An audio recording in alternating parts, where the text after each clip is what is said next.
Hi, I'm Cliff, and this is my garage, and it's time to Pump up the volume, pump up the volume, pump up the volume. Part 2.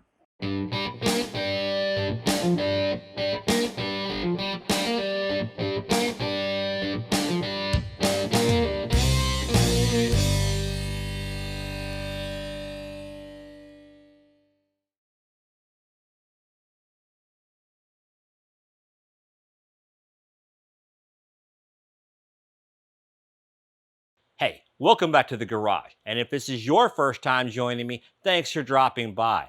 So I'm pretty excited about today's part of Project 987.2, where we finally replace the stock exhaust headers on the Cayman with these gorgeous competition headers from Soul Performance.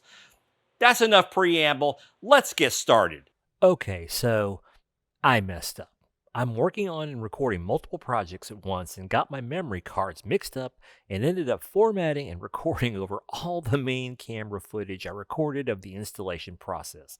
All I have left is some GoPro footage and a few iPhone photos. Which, to be honest, isn't all that big of a loss. The installation was really quite simple, far easier than I expected. So let me walk you through what I did. I started off by removing the bolts holding the rear section of the exhaust to the headers. I had just installed these a couple months ago with the new Soul valve catback exhaust, so they came off quite easily. Step 2 was to remove the oxygen sensors. Here you can see the front or pre-cat sensors, and there are the rear or post-cat sensors. The car's ECU compares the reading of the sensors to know if the catalytic converter is functioning properly. You'll need to move them from the old headers to the new ones. Soul recommends disconnecting the sensor wires and removing the original headers with the sensors still installed.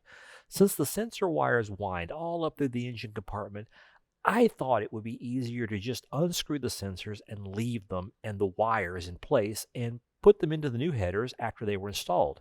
However, if your sensors have corroded badly and you can't get them out, then you'll need to remove the whole thing and use heat to remove them or replace them completely. After the oxygen sensors are out, then I removed the header bolts. These are a bit unusual. They're like bolts with Torx bits as heads. These are known as external Torx or E-Torx bolts. While these can be removed with a properly sized hex socket, a full set of E-Torx sockets is less than $10, and that will eliminate the danger of rounding off or breaking the teeth of the E-Torx bolts. These same bolts are all over the engine, so if you're going to be doing any other work, the specialized sockets are well worth the minor investment. I'll give you a link to the ones I bought in the video description below. One common problem people have with both the oxygen sensors and the header bolts is corrosion. Lots of stories of people breaking off header bolts and having totally immovable sensors. I had no issues at all, which is surprising considering that my Cayman spent its first 8 years in Illinois and Pennsylvania with all that road salt. All of the underside fasteners show considerable corrosion. I can't swear it's the reason the sensors and bolts were so easy to remove, but in the couple weeks before I tried removing them, I would spray them down every couple days with CRC Knocker Loose. Maybe that's the reason it came out so easy, maybe not, but in my experience, Knocker Loose is hands down the best penetrating lubricant there is. Try it out. I'll give you an Amazon link in the video description below. Do be careful though. This stuff is not WD-40. It's very caustic and you need to be careful with it. Don't get it in your eyes. Trust me, I know what I'm talking about. After a very short time, I had the original headers removed. I cleaned the header mounting surface of the engine block with my Wagner steam cleaner. It's really great for this job because it has a brass bristle brush. That's hard to say. A brass bristle brush that can be attached to the steam wand. Make sure you use a brass or plastic bristle brush. A steel bristle brush will tear up that nice machined aluminum engine block and make it hard to get a proper seal. I use my steam cleaner all the time for things other than steam cleaning. It makes cleaning really easy, but it also comes in super handy for things like heating up and removing PPF or heat setting the edges of wrapping vinyl to prevent pullback. I'll put a link in the video description below for that also. Now it was time to install the new headers. First, I installed these oxygen sensor spacers on the rear sensor bungs to try and prevent a check engine light from the catalytic converters being missing. Like I said, the purpose of the sensors is that the ECU compares the front and back sensors to see whether or not the catalytic converter is functioning. Of course, it's not there anymore, so it looks like it's not functioning because it's not. The idea behind the spacer is to fool the rear sensor into seeing that the exhaust is cleaner than the front sensor is seeing and prevent the ECU from giving you a check engine light. It doesn't always work, and in my case, it didn't work. But if you're going to give it a try, make sure to apply a copper-based anti-seize compound to the threads of the spacer. Now, it can't be regular anti-seize. It has to be copper-based because of the high heat it'll be exposed to. I've had really good luck over the years with Loctite C5A. As always, there's going to be an Amazon link in the video description below. Once all the prep was done, it was time to actually bolt the headers in, which was pretty straightforward, except for this one bolt here that is pretty well kind of hidden behind one of the tubes and the engine block, and it was very difficult to get to. So I had to use a combination of an E-Torx socket, a swivel socket adapter, and a nice long extension, which finally allowed me to get that bolt tightened up. Soul gives you this specific sequence to tighten the header bolts to the required 17 foot-pounds of torque, but the only thing that the Porsche service manual says is that you're supposed to tighten them from the inside out. So while this is a correct tightening pattern, it's not the only possible one. However, do make sure you use a torque wrench and tighten it to the correct 17 foot-pounds of torque, because the last thing you want to do is over-tighten these bolts and strip out the threads in that aluminum engine block, which is a very expensive repair. One challenge I had was getting enough slack in this sensor wire to reinstall the oxygen sensor into the new header. As you can see here, it runs up over the top of the engine block and then back down the back side of the block towards this suspension member that goes across here. And then it goes along that thing to the actual connector, which is hiding on the back of that thing. I ended up having to remove the engine cover in order to get underneath the vacuum controller for the exhaust system. And you can see down there where the wire comes up from the bottom of the engine.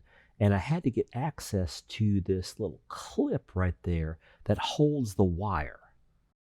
To get it loose, I had to work a screwdriver in like this from the front end and get underneath the connector and then pop it loose. It kind of comes straight up out of the little hole that it's socketed into, and you can see the hole right there that it was in.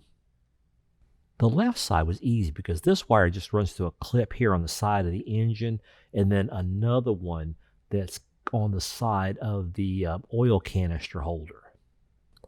A couple notes on reinstalling the oxygen sensors. First off, make sure you use the copper-based anti-seize on the threads of the oxygen sensors also, so that they don't bind up and corrode and become impossible to remove later on.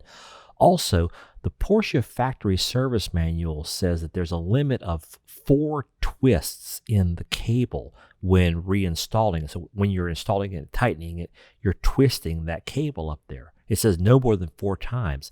So what I did was I got it lined up, and then I turned the oxygen sensor backwards twice to get like a reverse pre-twist in it, so that when I installed it, it turned around 3 or 4 times.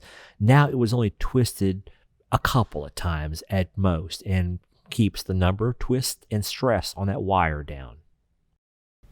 All that was left to do was to connect the rear part of the exhaust back to the headers, and we were all done.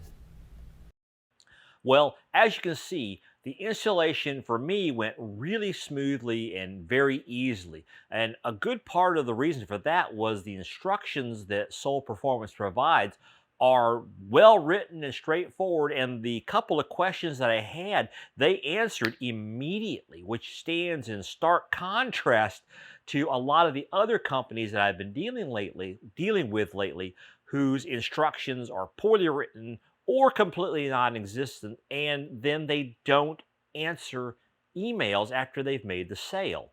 Um, Customer service matters, guys. It really does.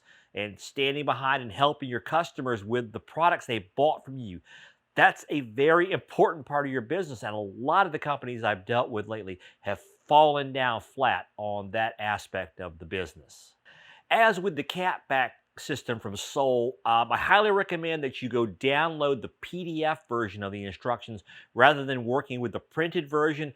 The printed version that comes with the headers is just not nearly as clear as being able to look at it on like an iPad or something, or a computer, when you're looking at the PDF version. So make sure you go grab that. I'll try to give you a link to those down in the description below. Okay, I know you're anxious to find out, how does it sound with the new Catless headers on. Well, the guys at Soul have been telling me, and particularly John, have been telling me, it's going to really sound good. You're going to be happy with it.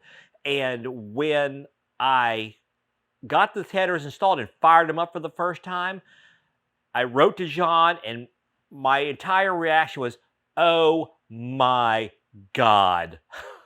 And he was like laughing. "I told you." And it's true. They do sound absolutely incredible. The exhaust, the complete exhaust system, the Soul Catless headers along with the valved catback exhaust just are incredible. They are loud, but you can tone it down quite a bit when you close the valves down and put it into quiet mode. So even though quiet mode isn't quiet per se, it's a whole lot less obnoxious and will probably keep me from getting in trouble driving it around on the street. Okay, so now that I've thrown all those caveats out there, let's check out a cold start and some revving, some drive-bys, and also the sound from within the cabin while driving on the track.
Amazing, isn't it? To be honest, I've never heard an exhaust that sounded so good, that lets that flat six sound come out. It's just absolutely beautiful. I love this exhaust system. Now, what about performance? I can tell you, based on my subjective feeling, is that there is a significant noticeable boost in power. However, I have not tried to actually quantify it because I've come to the conclusion that trying to figure out the horsepower contribution of one component in the engine system, I've been going about it backwards. I think you need to treat the entire system holistically as a complete system, because if you've got a high flow intake, for example, but you're choking the engine down with a restrictive stock exhaust, you're not going to see what the true effect of the high flow intake is, and vice versa. The real way to go about this will be to upgrade everything, then measure the horsepower, and then one component at a time, remove it and see, and replace it with the stock item and see how much the horsepower drops. That's really going to tell you what is that component's contribution to the overall performance of the engine. So, am I going to get it all done and then one at a time take these components back out? Probably not. It's too much work for me to hassle with, at least right now. Maybe someday, but I really doubt it. Now, before you go down there, smash that like button, give me a like on this video, feed that YouTube algorithm and let them know that you enjoyed this video. And if you're not one of my over 4,000 subscribers now, on our way to 5,000 by the end of the year, hopefully, go down there, find that big red subscribe button and give it a click. Keep in mind, it doesn't cost a thing to become a subscriber to the channel. And it also really helps me grow the channel and devote more time to creating content. And finally, if you want to keep up with everything I'm doing here in the garage, including all the upgrades for Project 987.2, upgrades to the garage itself, and all the other things that are going on, including my HPDE track days, go find that bell icon and give that a click. That turns on notifications for this channel, and that way YouTube will let you know every time that I post something new from here in Cliff's Garage. I'll see you next time.